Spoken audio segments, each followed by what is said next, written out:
My name is Laverne, and at 53, I thought I had built the perfect life in Austin, Texas. For 15 years, I had lovingly transformed our house in Zilker into a sanctuary of warmth and creativity. Sarah, my partner of 12 years, was everything I believed I could trust. When she left for that business retreat in Napa Valley with her boss Marcus, I never imagined a simple text message would change everything. Before I tell you what that innocent text message cost her, let me know where you're watching from in the comments below. And please hit that like button and subscribe for more real-life stories. You won't believe what happened when she came home to an empty house. Our house on Barton Springs Road was more than just a home. It was a testament to everything Sarah and I had built together. The wraparound porch welcomed visitors with hanging baskets of purple petunias that I replanted every spring. Inside, the hardwood floors gleamed under the soft glow of vintage Edison bulb fixtures I had installed myself. The kitchen, with its subway tile backsplash and butcher block counters, had been our weekend project 3 summers ago. Sarah would make her famous blueberry pancakes, while I sketched design ideas at the breakfast nook. My art studio occupied the converted garage where natural light streamed through the skylights I had convinced Sarah to splurge on. Canvases lined the walls displaying my watercolor landscapes of Texas hill country and abstract pieces inspired by Austin's vibrant music scene. This space was my sanctuary, where I created freelance graphic design work for local businesses and pursued my passion for fine art. Sarah worked downtown as marketing director for a tech startup. Every morning, she would kiss me goodbye at exactly 7:15, coffee travel mug in hand, blonde hair perfectly styled in her signature low bun. She drove a silver Honda Civic that she kept meticulously clean, unlike my paint-splattered Subaru Outback that served as my mobile art supply storage. We had met at a gallery opening in the Arts District 12 years ago. I was there showcasing 3 of my pieces, nervous about the reception they might receive. Sarah approached me genuinely interested in the story behind my painting of Lady Bird Lake at sunset. Her questions were thoughtful, her smile infectious. She purchased the piece that night, but more importantly, she asked me to dinner. Our relationship developed, slowly built on shared Sunday morning farmers market visits, evenings cooking together, and long conversations about everything from politics to our dreams of traveling through Europe someday.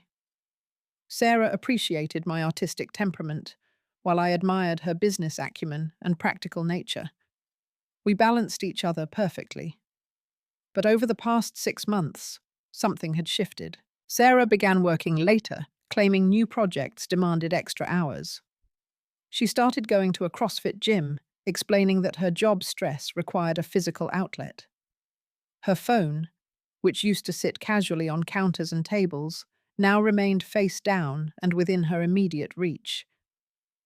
When it buzzed during our conversation, she would glance at it with an expression I couldn't quite decipher.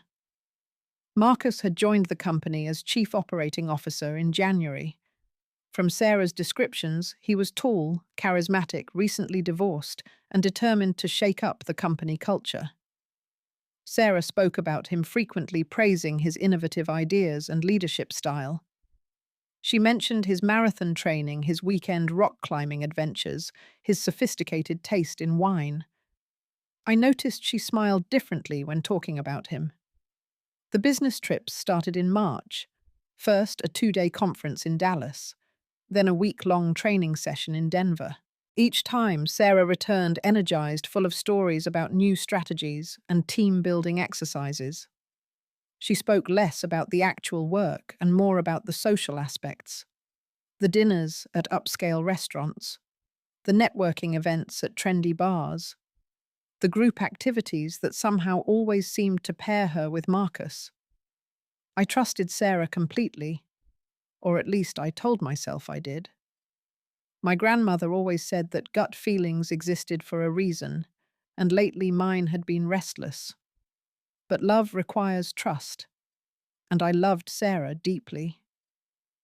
I pushed down the uncomfortable questions that arose when she came home with new perfume, or when her laptop displayed restaurant reservations I didn't remember discussing. The Napa Valley retreat was supposed to last 5 days. Sarah packed carefully, selecting outfits that seemed too elegant for business meetings. She included the black dress I had bought her for our anniversary, claiming it might be useful for a formal dinner.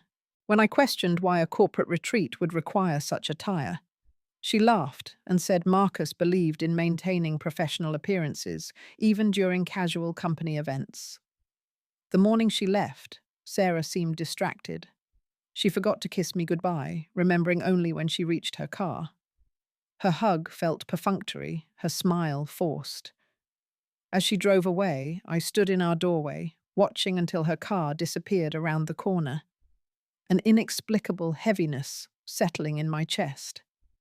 The text message arrived on Thursday afternoon while I was in my studio working on a commission for a local restaurant.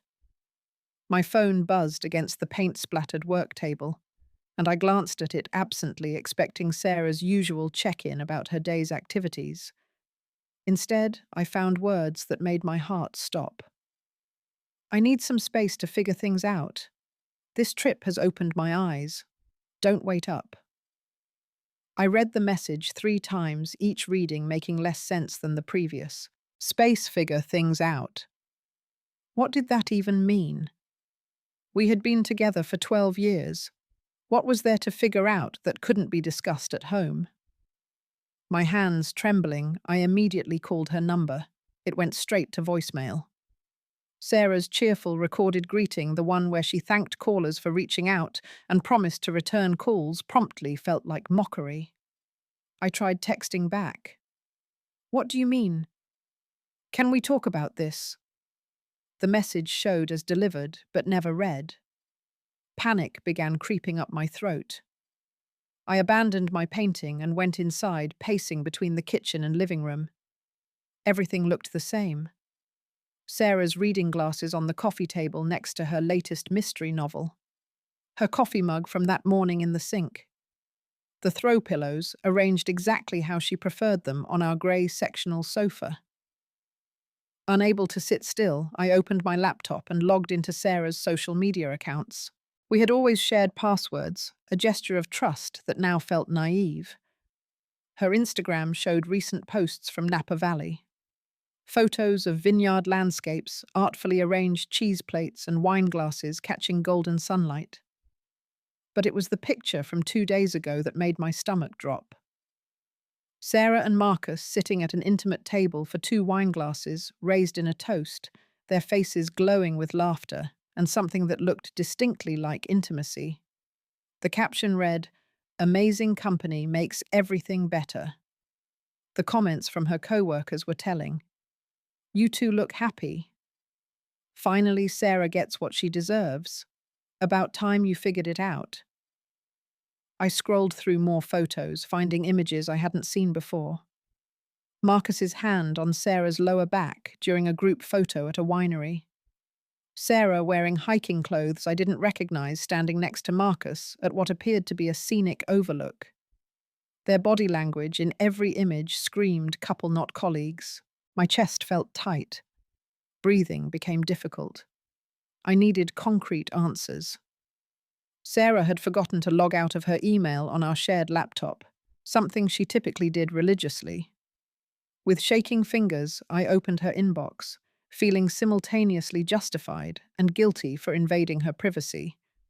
The emails told a story I wished I hadn't uncovered. Months of correspondence with Marcus that had nothing to do with work. Dinner reservations at romantic restaurants in Austin, spa appointments for couples massages, hotel bookings with king beds and champagne packages. The earliest messages dated back to February, just weeks after Marcus started at her company. One email thread from 3 weeks ago made me physically sick. Marcus. Can't stop thinking about last night. You were incredible. Sarah. I've never felt anything like this before. I know it's complicated, but being with you feels right in ways I can't explain. Marcus. After Napa, we won't have to hide anymore. You'll tell her, and we can start our real life together. Sarah. I'm scared, but you're worth the risk. I can't keep pretending anymore. I slammed the laptop shut and ran to our bathroom, barely making it before I vomited. Afterwards, I sat on the cold tile floor, my back against the bathtub, trying to process what I had discovered. 12 years, 12 years of building a life together, of shared dreams and daily intimacies, of planning a future that apparently meant nothing to her. I thought about all the times she had looked me in the eye and lied. Every late night at work that was actually a date with Marcus. Every business trip that was actually a romantic getaway. Every kiss and I love you that had become performance rather than truth. Mrs. Peterson, our elderly neighbour, knocked on our front door around 8 o'clock that evening. I must have looked terrible because her expression immediately shifted to concern. "Honey, I saw your car in the driveway and noticed the lights were off," she said, her weathered hands clutching a plate of homemade brownies. Just wanted to make sure everything was all right. I wanted to tell her everything, but the words wouldn't come. Instead, I started crying, and she immediately stepped inside, setting down the brownies and enveloping me in a hug that smelled like vanilla and comfort. "Sarah's having an affair," I finally managed to whisper. Mrs. Peterson didn't act surprised, which somehow made everything worse. That night I lay in our bed, staring at the ceiling, replaying every moment of the past 6 months. Sarah's new workout routine that had transformed her body, the expensive lingerie I found in her dresser that she claimed was for special occasions but never wore for me, the way she had stopped reaching for me in her sleep, creating an invisible barrier down the middle of our mattress. Sleep never came. By morning, I had made a decision that would change everything. Friday morning arrived grey and drizzling, matching my emotional state perfectly. I made coffee with hands that still shook slightly, then sat at our kitchen table with Sarah's laptop, determined to understand the full scope of her betrayal. The bank statements revealed a pattern I had been too trusting to notice before. Regular withdrawals from our joint account for expensive restaurants I had never been to. Charges at jewelry stores for purchases I had never received. Wine bars, luxury hotels, couples spa services, romantic weekend getaways, disguised as work conferences. Our credit card statements told an even more detailed story. Victoria's Secret. Purchases in sizes I didn't recognize, expensive bottles of wine that never appeared in our house hotel room upgrades to suites with romantic amenities. The financial evidence painted a picture of a double life that had been carefully hidden from me for months. I pulled up our phone records, next something I had never thought to check before. The number of calls and text messages to Marcus's phone was staggering.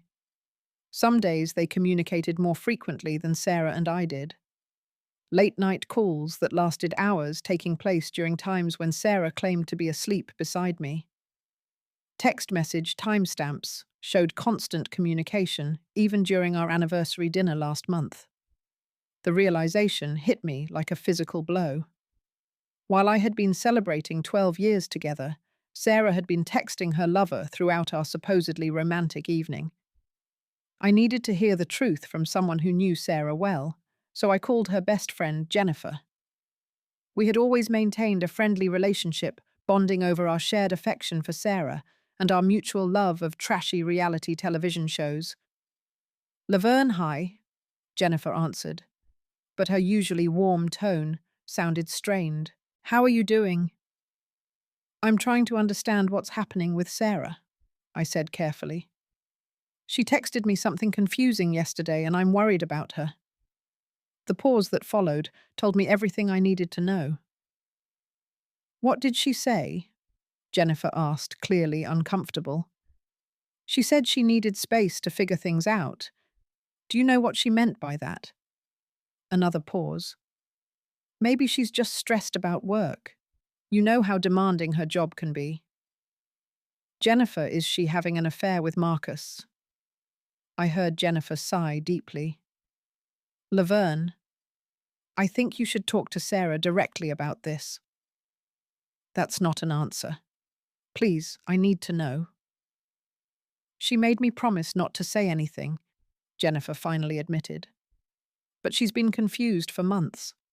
She says she's in love, but she doesn't know how to handle the situation. She's scared of hurting you. The confirmation felt like a knife twisting in my chest, even though I already knew the truth. Hearing it spoken aloud made it real in a way that evidence couldn't. How long have you known? I asked. Since March, Jennifer whispered. She swore it was just a phase, that she would work through it and come back to you.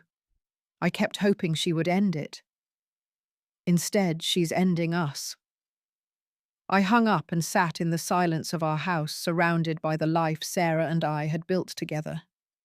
Every object told a story. The couch we had spent 3 weekends shopping for, finally finding the perfect shade of grey at a furniture outlet in Round Rock.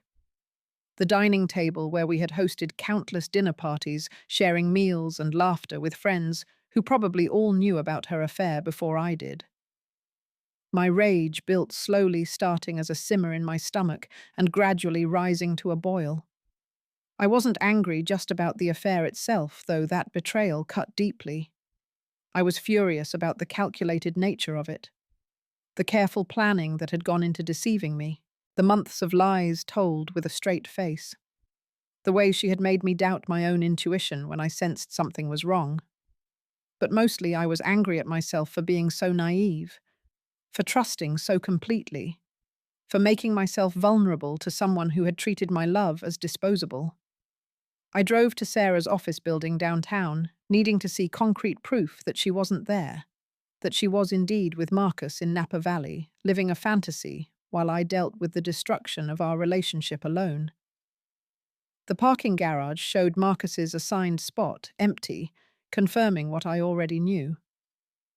I rode the elevator to Sarah's floor and walked past her empty office, its dark windows reflecting my ghostly appearance. Ms. Chen is at the retreat until Monday, her assistant Amanda informed me helpfully. Did you need me to pass along a message? No message, I replied, noting that Amanda's expression suggested she knew more than she was saying. The drive home felt surreal, as if I was moving through someone else's life. I passed familiar landmarks that no longer felt comforting. The coffee shop where Sarah and I had our first date. The vintage store where we had bought mismatched frames for our gallery wall. The park where we walked our neighbour's dog when they went out of town. Everything that had once represented shared history now felt tainted by the knowledge that Sarah had been planning her escape while continuing to participate in our routines. Back home, I stood in our bedroom doorway, looking at the space we had shared for so many years. Sarah's side of the closet still held clothes she had chosen not to pack for Napa. Her jewelry box sat on the dresser, displaying earrings I had given her for various birthdays and anniversaries. Her presence was everywhere, but the woman I thought I knew had apparently never existed. I picked up one of our framed photos from the nightstand. We were laughing at something off camera during a weekend trip to Fredericksburg last fall. Sarah's arm was around my waist, her smile genuine and bright. I tried to remember what had made us laugh that day, but the memory felt distant and unreliable. Unable to contain my emotions any longer, I hurled Sarah's favorite coffee mug against the kitchen wall.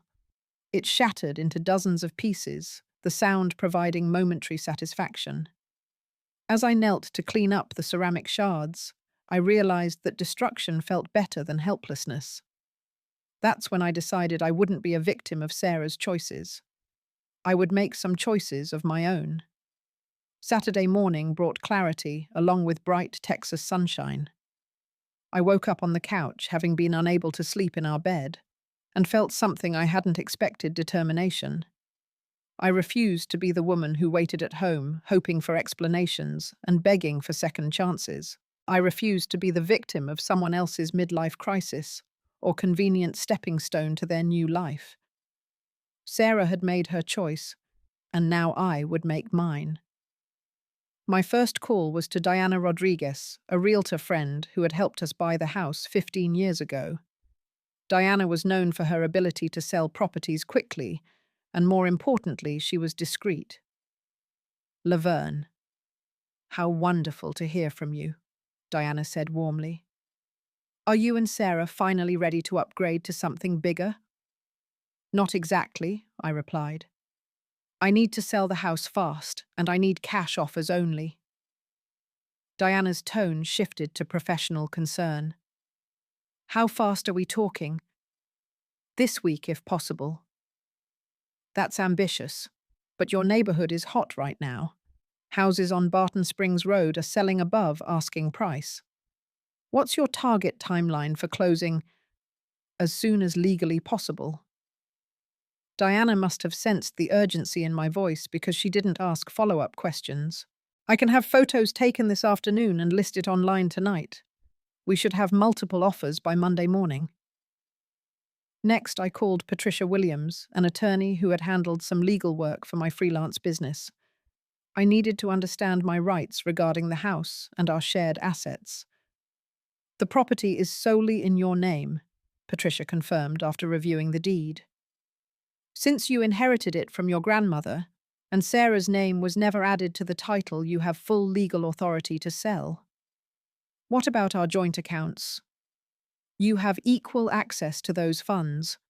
I'd recommend transferring your half to a separate account immediately to protect yourself during this transition. Patricia's matter-of-fact approach was exactly what I needed. No judgment, no attempts to convince me to work things out, just practical guidance for protecting my interests. I spent the afternoon methodically packing Sarah's belongings into cardboard boxes I had retrieved from the recycling centre. Each item told a story I no longer wanted to remember. Her collection of true crime novels, the silk scarf I had bought her in Santa Fe, the framed photo of us with her parents at last year's Christmas dinner. The most difficult items were the love letters I had written to her over the years, handwritten notes I had left in her lunch bag, romantic cards for anniversaries and birthdays, long letters expressing my feelings during the early days of our relationship. She had kept them all in a small wooden box in her dresser drawer. Reading my own words from years past felt like listening to a naive stranger. The woman who had written those letters believed in forever. She believed in the power of love to overcome any obstacle. She believed that honesty and trust were the foundations of lasting relationships. That woman seemed foolish now, but I also felt protective of her optimism. While packing, I began researching European destinations online. Sarah and I had always talked about taking an extended trip to Italy, exploring the art and culture of Tuscany. We had pinned photos of Italian landscapes to a vision board in my studio, planning someday adventures that would now never happen. But there was no reason I couldn't take that trip alone. I found an apartment rental in Florence through Airbnb, available for extended stays. The host, Giuseppe, responded to my inquiry within hours, offering helpful suggestions about local neighborhoods and transportation. His warmth came through even in written English, and I found myself excited about the prospect of experiencing Italy through the eyes of someone who truly loved his city. The one-way ticket to Rome cost more than I usually spent on discretionary purchases. But Sarah's betrayal had eliminated my concerns about budget-conscious decision-making. I was 53 years old, financially stable, and completely free to make choices based on what I wanted rather than what we had planned together. I contacted an estate sale company to handle the furniture. Most of it held too many memories to keep, and I looked forward to starting fresh with pieces chosen entirely by me. The only items I wanted to preserve were my art supplies, some family heirlooms, and books I had collected over the years. The storage unit I rented could accommodate everything I wasn't ready to part with permanently. Someday I might return to Austin and want familiar objects around me, But for now, I needed distance from anything that reminded me of the life Sarah had systematically dismantled. That evening, I sent Sarah her first communication since the devastating text message. "Hope you're enjoying your space. I'm taking some too." The message was delivered, but never opened. My phone remained silent, which somehow felt more insulting than angry voicemails would have been. Sarah was apparently too busy with her new life to acknowledge the destruction of our old one. But around midnight, my phone started ringing. Sarah's name appeared on the screen repeatedly as I declined call after call. She tried 17 times before giving up. I felt powerful for the first time since reading her text message. Power came from action, from making choices, rather than having choices made for me. Sarah had controlled the narrative of our relationship's ending, but I would control what happened next. Diana's prediction proved accurate. By Monday afternoon, we had received 3 cash offers on the house, each one above asking price. The highest came from a young couple expecting their first child, drawn to the neighborhood's family-friendly atmosphere and excited about the garden space for their future children. "They love what you've done with the place," Diana reported after showing them through the house. The wife kept talking about how she could envision their family growing up here. The irony wasn't lost on me. Sarah and I had often discussed having children, but we had always found reasons to delay. Sarah wanted to establish her career first, then she wanted to travel, then she worried about our financial readiness. Looking back, I realized she had never truly wanted children with me. Perhaps she had been unconsciously waiting for someone else. But this young couple radiated excitement about their future in ways Sarah and I never had. They deserved the happiness I had thought I was building. The closing was scheduled for Friday, giving me exactly 1 week to finalize all arrangements. I opened a new bank account at a different institution, transferring half of our joint savings and checking accounts. The financial separation felt symbolic as well as practical. Sarah could deal with explaining the missing funds when she returned. Tuesday brought a flurry of activity. The estate sale company arrived to evaluate and price the furniture. Professional photographers documented every room for their catalogue. I watched strangers assign dollar values to objects that had once represented emotional milestones. The dining table where Sarah had proposed to me during a candlelit dinner was worth $300. The antique armoire we had restored together over several weekends was appraised at $800. Our shared life reduced to a price list for bargain hunters. But the process also felt liberating. These were just objects after all. The memories they represented had been built on false foundations. Everything Sarah and I had shared was now tainted by the knowledge of her deception. My phone continued ringing intermittently. Sarah's number appeared on the screen several times each day, but I never answered. Her voicemails grew increasingly frantic. "Laverne, please call me back. I know you're angry, but we need to talk about this like adults. Something's wrong with our bank accounts. My cards are being declined. What's happening?" "Mrs. Peterson said there are strangers taking photos of our house.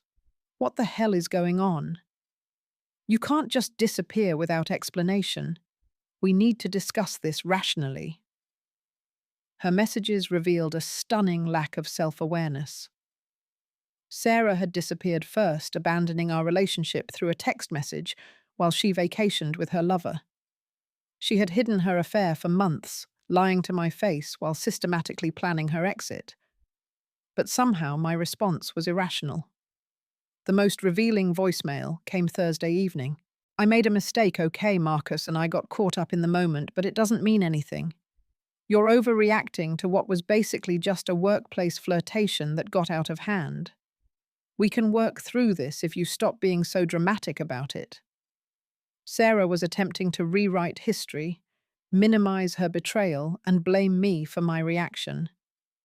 The woman I had loved for 12 years was revealing herself to be someone I didn't recognize or respect.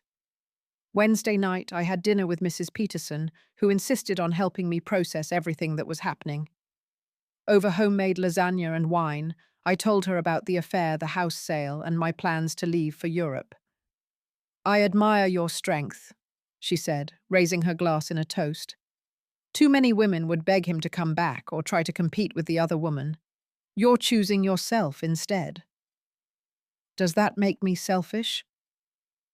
"Honey, loving yourself enough to walk away from someone who doesn't value you isn't selfish. It's survival." Mrs. Peterson had been married for 47 years before her husband died 2 years ago. She understood the pain of lost partnerships, but also the importance of personal dignity. "Promise me you'll stay in touch," she said as I prepared to leave. "I want to hear about your adventures in Italy." That night, I packed my single large suitcase with care, choosing versatile pieces that could take me from sightseeing to nice restaurants to art galleries. I included my favorite sketchbook and a small set of watercolors, hoping to document my journey through art. My passport, which had been tucked in a drawer for years, waiting for the European trip Sarah and I had always postponed, finally had a purpose. Friday morning arrived with the kind of perfect Texas weather that made everyone fall in love with Austin. Clear blue skies, gentle breeze temperature in the low 70s. It felt like the city was blessing my departure. The closing took place at Patricia's law office, a sterile conference room where I signed document after document, officially severing my legal connection to the house that had once represented everything I valued. The young couple, Michael and Jessica, glowed with happiness as they received the keys. Jessica was 6 months pregnant, her hand resting protectively over her rounded belly as Michael signed the mortgage papers. "We promise to take good care of it," Jessica said, squeezing my hand. "Thank you for creating such a beautiful home." I wanted to warn her that beautiful homes could be destroyed by the people living in them, but instead I smiled and wished them genuine happiness. They deserved to believe in lasting love, at least for now. The cashier's check felt surreal in my hands. $875,000, representing 15 years of mortgage payments, home improvements, and appreciation in Austin's hot real estate market. More than enough to fund a new life wherever I chose to build it. My last night in Austin was spent on an air mattress in the empty house surrounded by boxes labeled for storage and charity donation. The rooms echoed strangely without furniture, their proportions seeming different and unfamiliar. I ordered takeout pizza and ate it sitting cross-legged on the hardwood floor, listening to the sounds of the neighborhood settling into evening routines. Children playing in nearby yards, dogs barking at passing joggers, the distant hum of traffic on Barton Springs Road. These sounds had been the backdrop of my life for 15 years, but they no longer felt like home. Sarah's voicemails had become increasingly desperate and demanding. "I'm cutting my trip short and flying home tomorrow. We're going to sit down and work this out like reasonable people. I don't know what kind of game you're playing, but it ends when I get back. You can't sell our house without discussing it with me first. I'm calling a lawyer." "Mrs. Peterson told me you're moving to Europe. That's the most ridiculous thing I've ever heard. You don't even speak Italian." Her messages revealed someone who still believed she could control the situation, that she could return from her romantic getaway and force me back into our previous dynamic. Sarah expected to find me waiting at home, ready to listen to explanations and accept whatever crumbs of affection she was willing to offer. Instead, she would find empty rooms and a note I had left on the kitchen counter. "The space you needed was right here all along. I hope you find what you're looking for. The house key is with Mrs. Peterson. Don't contact me again." Saturday morning arrived grey and humid, typical August weather that made everyone grateful for air conditioning. My Uber driver helped load my suitcase and art portfolio into his pristine Honda Accord. "Where you headed?" he asked as we pulled away from the house. "Italy," I replied, watching my former neighborhood disappear in the side mirror. "Vacation or permanent move?" "I'm not sure yet." He nodded as if that was a perfectly reasonable answer, which in Austin it probably was. The city attracted people who made impulsive life changes and followed their dreams with minimal planning. At the airport, I felt a mixture of excitement and sadness that surprised me with its intensity. I was leaving behind everything familiar, but I was also leaving behind everything that had been contaminated by Sarah's betrayal. The departure lounge was filled with travelers heading to various destinations, everyone carrying stories I would never know. A couple arguing in hushed tones near the window, a businessman typing furiously on his laptop, a family with young children, the mother looking exhausted while the father chased a toddler between the seats. All of these people had lives as complex as my own relationships and commitments and disappointments that shaped their journeys. The realization that my drama was just one story among millions felt both humbling and comforting. During the 8-hour flight to Rome, I sketched in my notebook and planned my first weeks in Florence. Giuseppe had recommended a morning market where I could buy fresh produce and practice basic Italian phrases. He suggested art galleries off the beaten tourist path where I might find inspiration for new work. He even offered to introduce me to other expatriates who had successfully built new lives in Italy. As the plane crossed over the Atlantic Ocean, I felt something I hadn't experienced in months: anticipation for the future. Whatever was waiting for me in Italy, it would be mine to discover without the weight of someone else's deception. Rome's airport overwhelmed me with its chaos and beauty. A sensory explosion of rapid Italian conversations, aromatic coffee, and architectural grandeur that announced I had truly left Texas behind. The train to Florence provided 2 hours to process the magnitude of my decision while watching the Italian countryside unfold outside my window. Giuseppe met me at Santa Maria Novella station exactly as promised. He was a compact man in his 60s, with silver hair, laugh lines around his eyes, and the kind of effortless style that made his simple white shirt and dark pants look expensive. He spoke English with a charming accent and an enthusiasm for his city that felt infectious. "Welcome to Firenze," he said, taking my suitcase despite my protests. "You picked the perfect time to arrive. September is when the city belongs to the people who live here again." The apartment was everything the photos had promised, and more.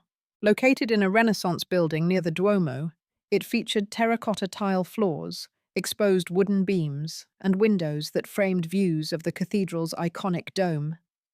The space felt both ancient and welcoming, exactly what I needed for healing. The previous tenant was an American writer who stayed for 6 months, Giuseppe explained as he showed me the apartment's features. "She left some books you might enjoy, and the Wi-Fi password is written on the refrigerator." That first evening, I sat on the small balcony with a glass of wine from Giuseppe's recommendation, watching the sun set over Florence's red tile rooftops. The city's evening sounds were completely different from Austin's suburban rhythms.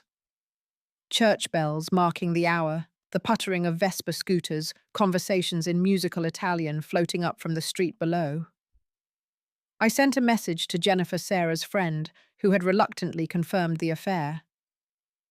"Tell her I'm fine and exactly where I need to be." Jennifer's response came quickly. "She's been calling everyone trying to figure out where you went. She flew home early and found the empty house. Laverne, she's devastated." I felt no satisfaction in Sarah's pain, but I also felt no guilt. She had made her choices, and now she was experiencing the consequences. That seemed fair. My first week in Florence established routines that began rebuilding my sense of self. Mornings started with espresso and a cornetto at the cafe below my apartment, where the owner, Signora Benedetta, patiently corrected my attempts at Italian pronunciation. She was a widow my age who ran the business with fierce pride and genuine warmth toward regular customers. I enrolled in Italian language classes at the University for Foreigners, joining other expatriates and exchange students who were navigating their own cultural transitions. My classmates included Margaret. a retired teacher from Ohio who had moved to Florence after her husband died, and David and Claire, a Canadian couple, who were spending their sabbatical year painting and writing. The language lessons challenged my brain in ways I hadn't experienced since college, forcing me to focus completely on pronunciation, grammar, and vocabulary. There was no mental space left for dwelling on Sarah's betrayal or analysing what I could have done differently. Afternoons were spent exploring Florence's art galleries and museums. Standing before masterpieces I had only seen in books felt like a religious experience. Botticelli's Birth of Venus at the Uffizi moved me to tears, not just for its beauty, but for the reminder that humans could create lasting works of transcendent art despite personal suffering and political turmoil. I began sketching again, inspired by the city's architecture and the quality of light that had attracted artists for centuries. My watercolors captured morning markets with their colorful produce displays, afternoon shadows falling across medieval streets, and the changing colors of the Arno River at different times of day. Giuseppe introduced me to other long-term expats at a weekly dinner gathering. The group included a retired professor from England, a German photographer, and an American journalist who had moved to Italy after a difficult divorce 20 years earlier. The first few months are the hardest, she told me over plates of homemade pasta. You're grieving your old life while trying to build a new one, but eventually you realize you're stronger than you thought. These conversations helped normalize my experience. I wasn't the first person to reinvent their life after betrayal, and I wouldn't be the last.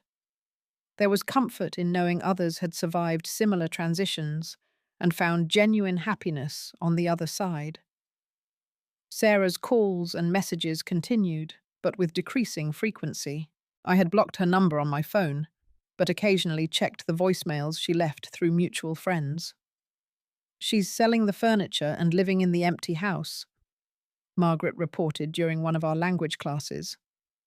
Apparently she keeps calling the police to report you as a missing person, but they won't file a report since you're obviously making voluntary choices. She called my mother looking for you, Jennifer texted. She's convinced something terrible happened because you would never leave without explanation. Sarah's inability to accept responsibility for creating this situation revealed a level of self-deception that made me grateful I had discovered her true character before wasting more years. She wanted to be the victim of mysterious circumstances, rather than face the consequences of deliberate choices.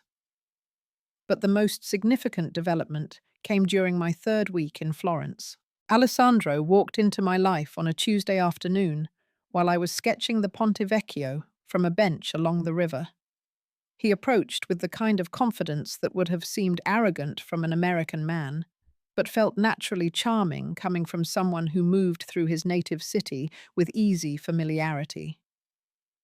"Scusi," he said, gesturing toward my sketchbook. "You capture the bridge beautifully, but from this angle, you miss the way the light reflects off the water in the late afternoon." He was tall and lean with salt and pepper hair, and hands that suggested he worked with them for a living. His English was excellent accented but precise, and his criticism of my art felt constructive rather than presumptuous. "I'm still learning to see the city," I admitted. "Everything is new to me." "Then you need a guide who knows where the light falls best," he said with a smile that made my stomach flutter in ways I hadn't felt in years. Alessandro learned over espresso that stretched into aperitifs, and then dinner was a chef who owned a small restaurant in the Oltrarno district. He had trained in traditional Tuscan cuisine, but incorporated modern techniques that had earned recognition from food critics and locals alike. Our conversation flowed effortlessly between English and the basic Italian I was learning. He was curious about my art, my reasons for coming to Florence, and my impressions of his city. When I mentioned my recent divorce, he nodded with understanding, but didn't press for details. "Florence is good for healing," he said simply. "The beauty here reminds you that painful things can still create something meaningful."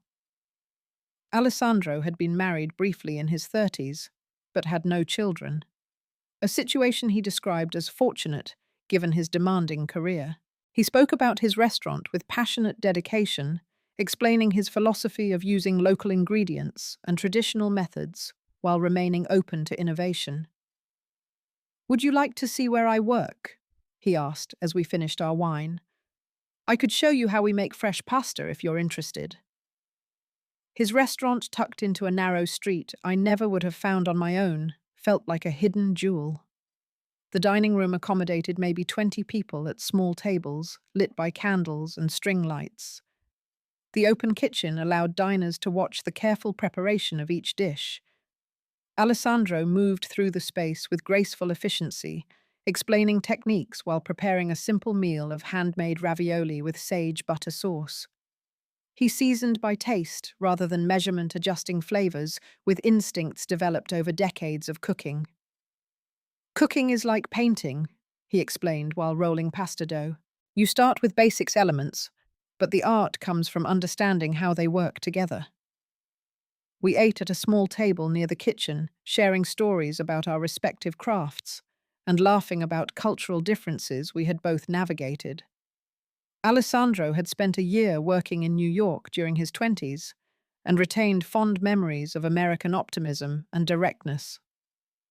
"Italians are more, how do you say, philosophical about disappointment," he said. "We expect life to be difficult sometimes, so we appreciate the good moments more intensely." When he offered to walk me home, I accepted without hesitation. The evening had awakened feelings I hadn't expected to experience again so soon. But Alessandro felt safe, genuine, in ways that contrasted sharply with the manipulation I had experienced from Sarah. At my building's entrance, he kissed my hand in a gesture that managed to be both traditional and intimate. "I would like to see you again," he said.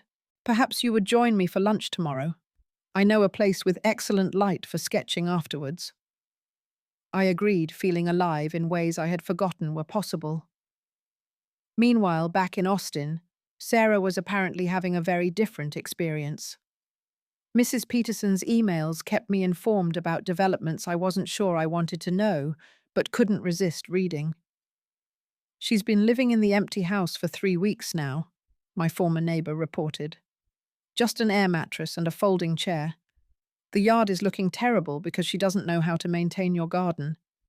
Several neighbors have asked me what happened, and I've kept your secrets, but people are starting to talk." "Marcus broke up with her," came the next update. "Apparently, when she told him about selling the house and your disappearance, he panicked about being involved with someone so unstable. She came to my door crying, asking if I knew how to reach you. I told her you were happy and healthy, but didn't want contact." The final update arrived during my 4th week in Florence. Sarah put the house back on the market. She can't afford the mortgage payments alone, and she's been staying with Jennifer since last weekend. "I think she's finally understanding that you're serious about moving on." This news should have provided closure, but instead it filled me with unexpected sadness. Not for Sarah specifically, but for the death of dreams we had once shared. The house had represented our future together, and now it would become someone else's foundation for building something better.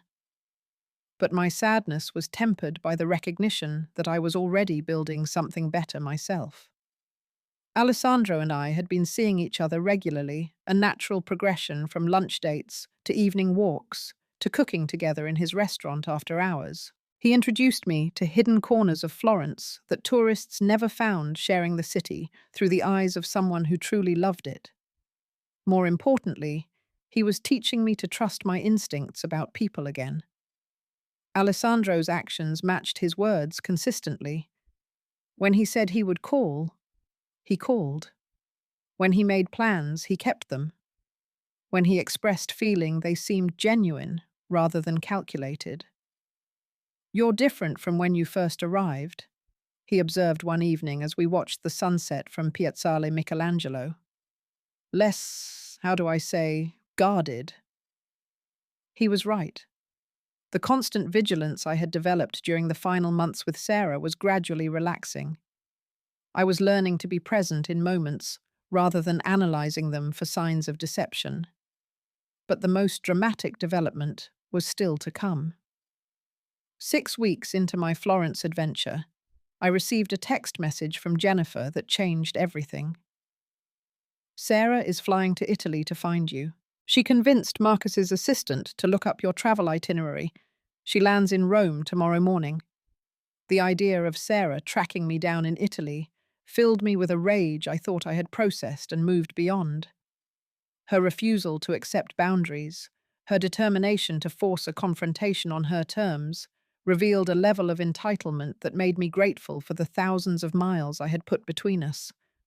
But I also felt anxious about the confrontation I had been avoiding.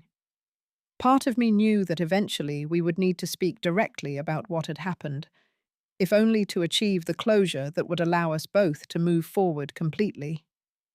Alessandro found me pacing my apartment when he arrived for our planned dinner date, my phone clutched in my hand as I tried to decide how to respond to Jennifer's warning. "Something has upset you," he observed immediately, abandoning our dinner plans and sitting beside me on the small sofa. "Tell me what's wrong." I explained about Sarah's impending arrival, her betrayal, and my fears about seeing her again. Alessandro listened without judgment, occasionally asking clarifying questions that helped me organize my thoughts. "You're afraid because you still care about her," he said when I finished explaining. "No, I think I'm afraid because I don't care about her anymore, and that feels wrong somehow." Alessandro nodded thoughtfully.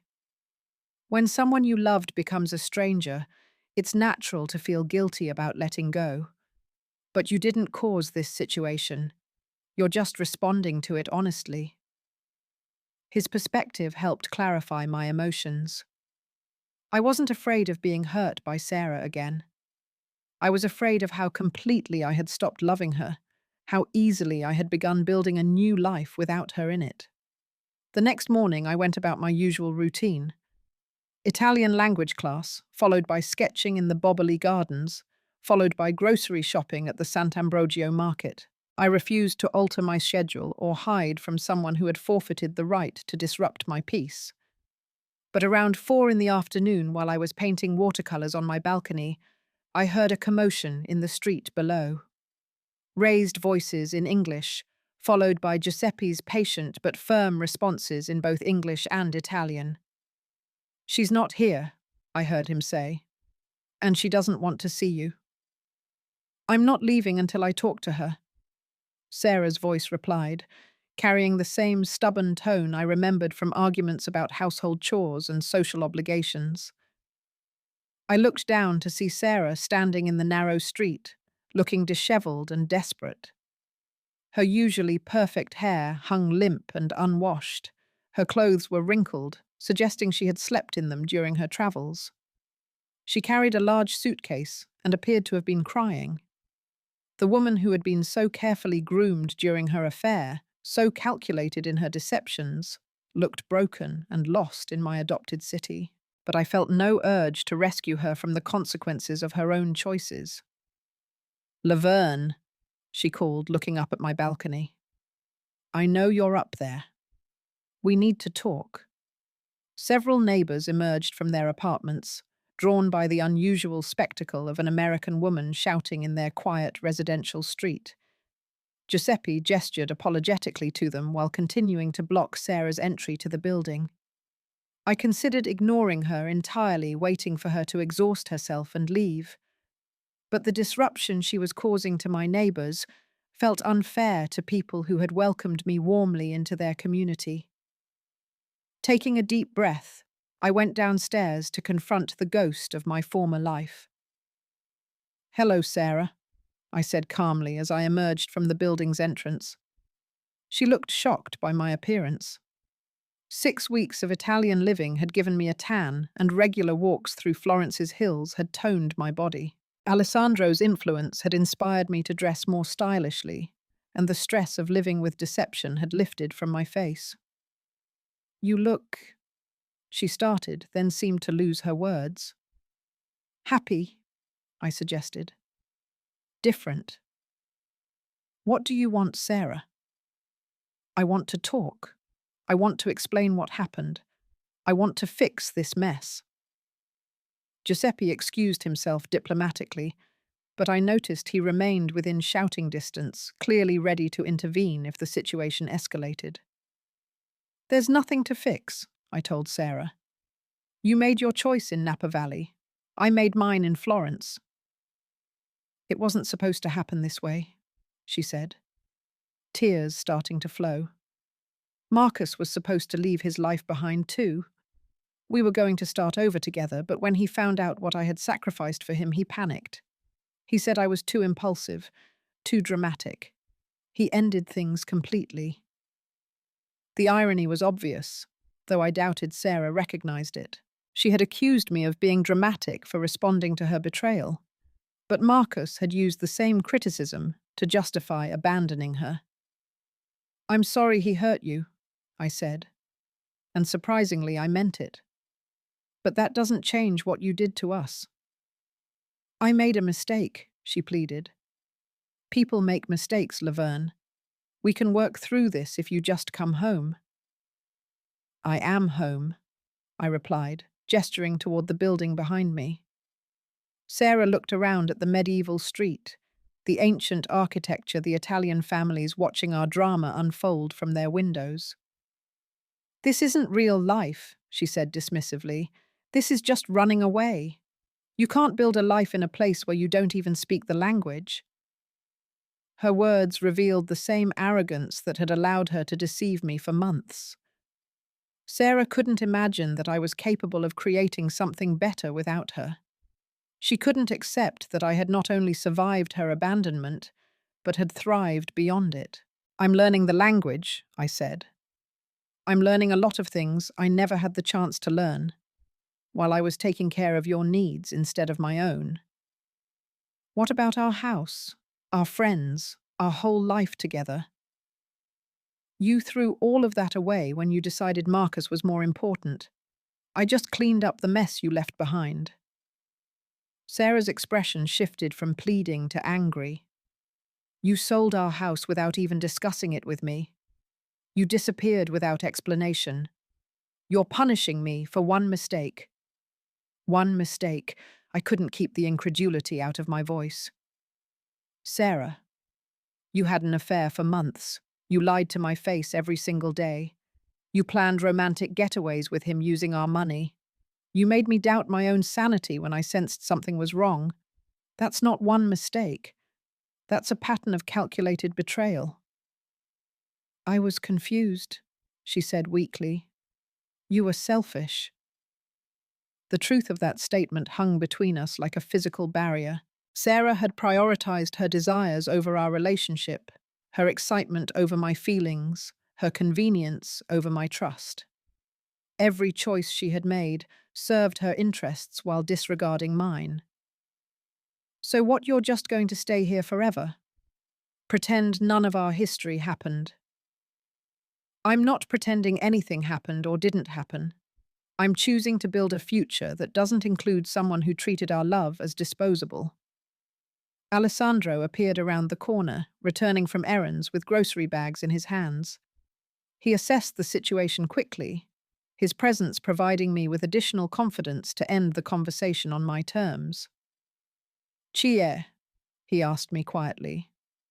La mia ex, I replied in my improving Italian. He nodded and moved protectively closer, not threateningly but clearly supportive. Sarah looked between us, understanding the dynamic immediately. Are you kidding me?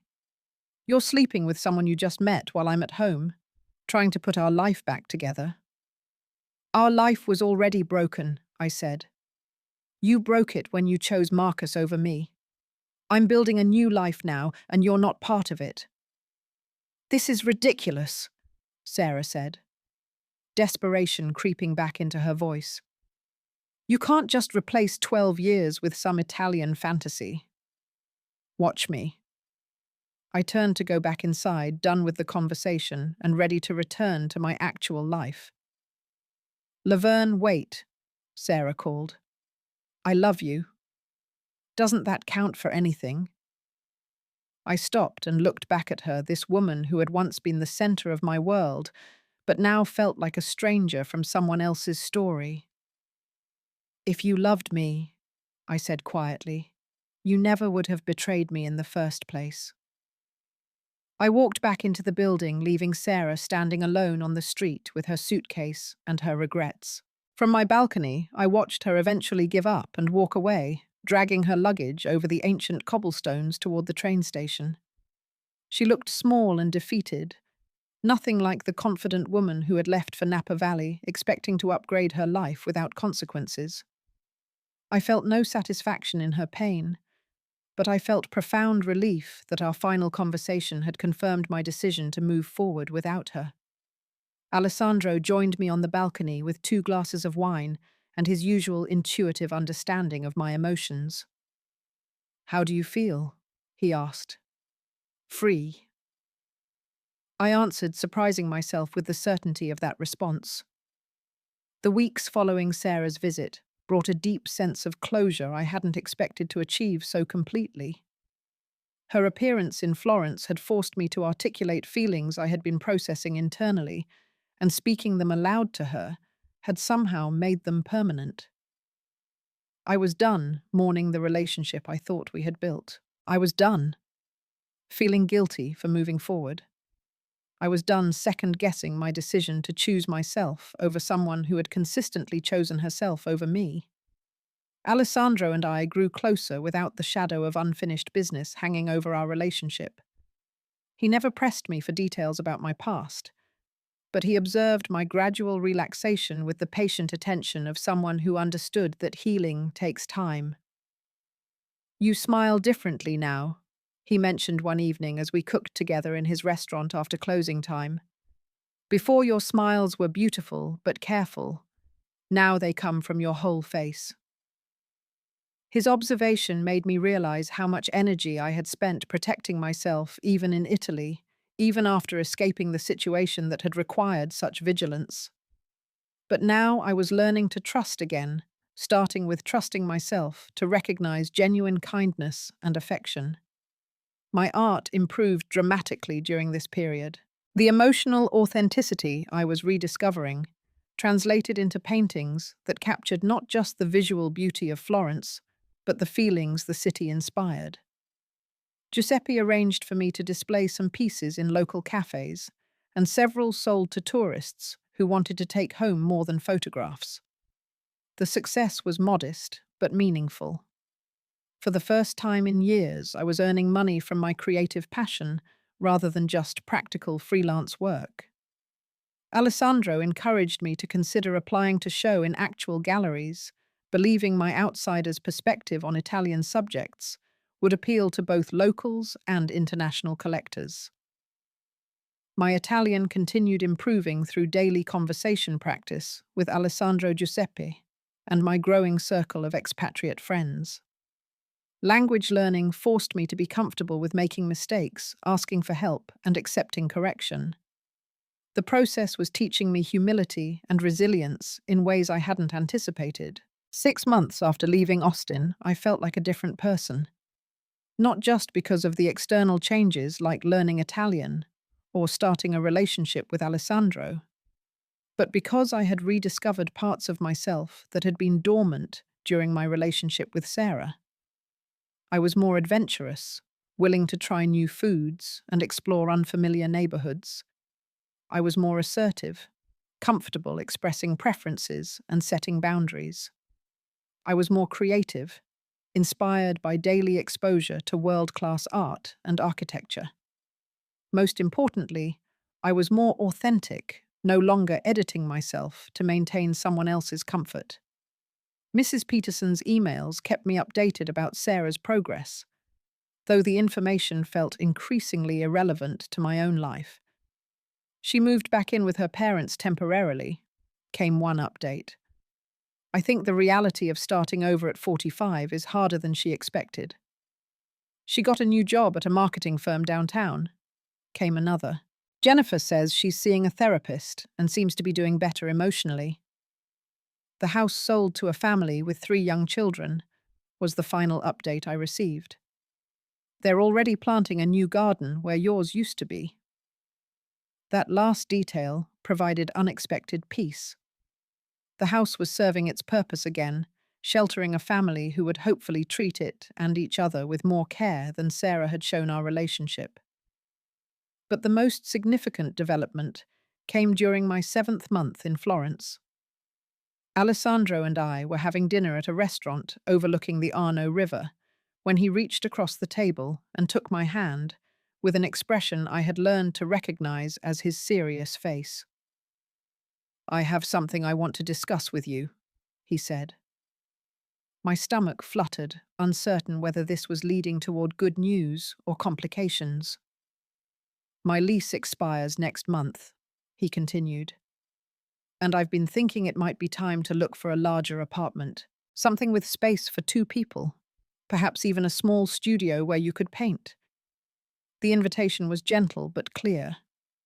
Alessandro was asking me to take the next step in building a life together, not just in Florence, but specifically with him. "I don't want you to answer immediately," he continued. "This is a big decision, especially for someone who's already made many big changes recently. But I want you to know that I can envision a future together if you're interested in exploring that possibility."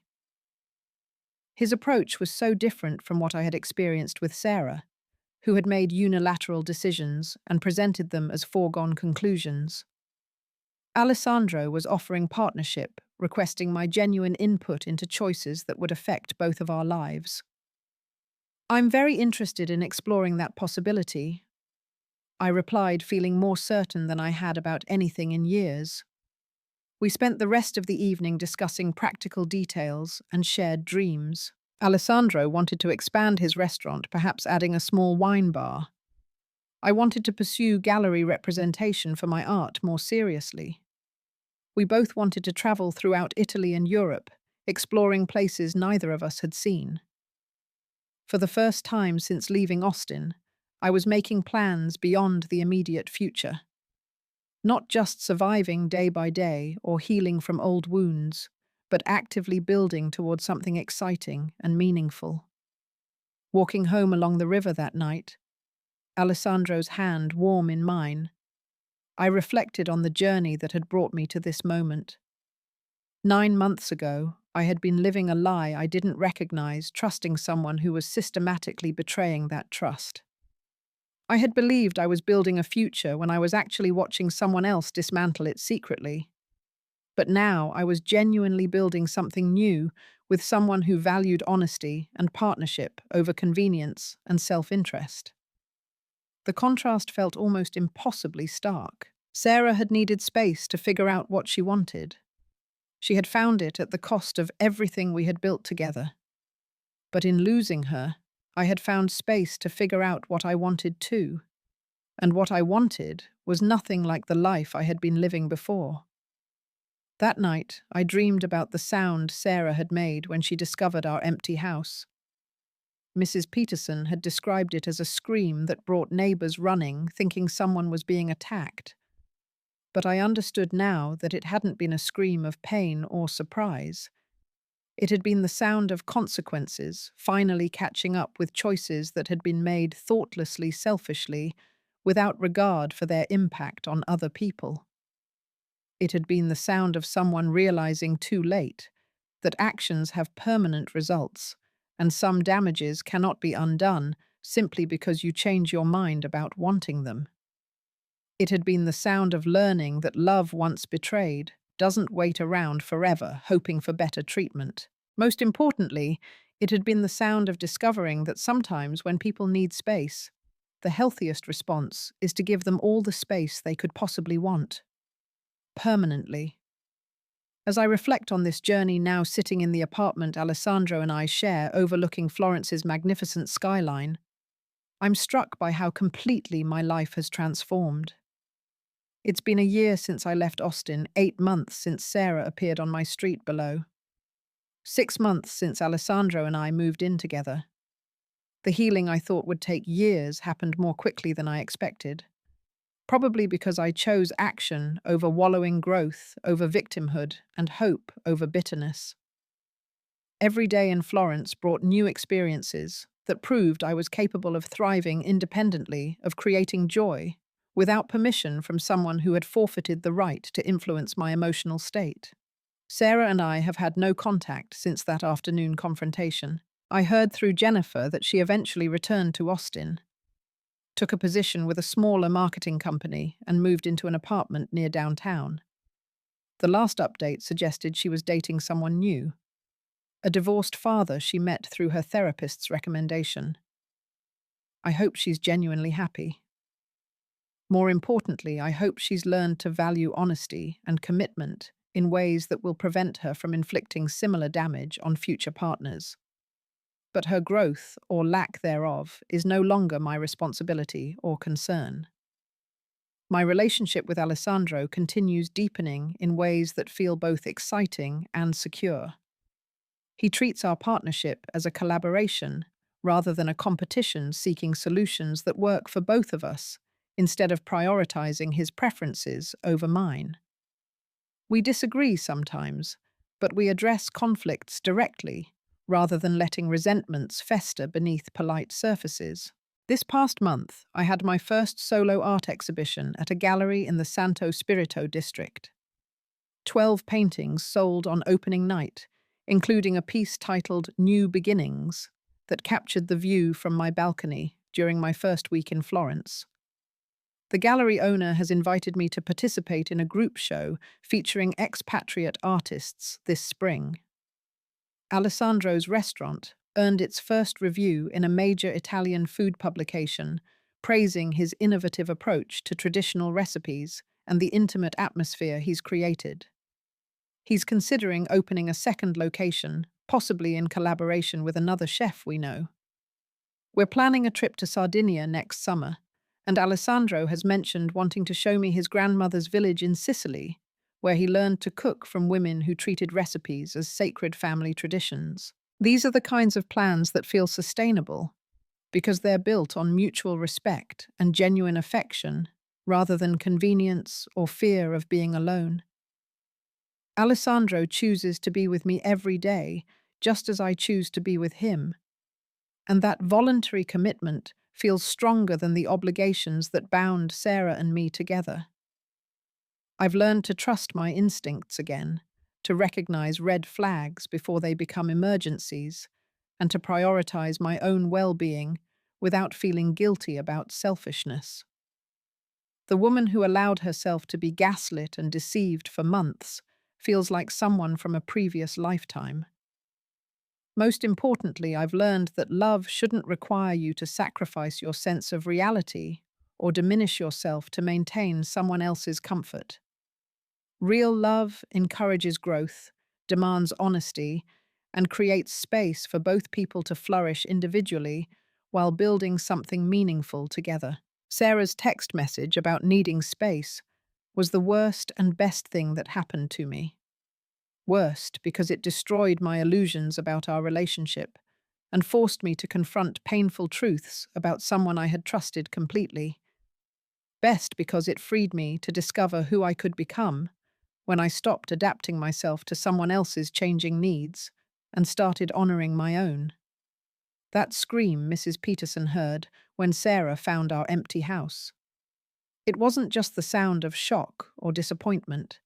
It was the sound of someone learning that relationships require mutual investment, that trust once broken cannot be commanded back into existence, and that people who choose themselves over their partners shouldn't be surprised when their partners eventually make the same choice.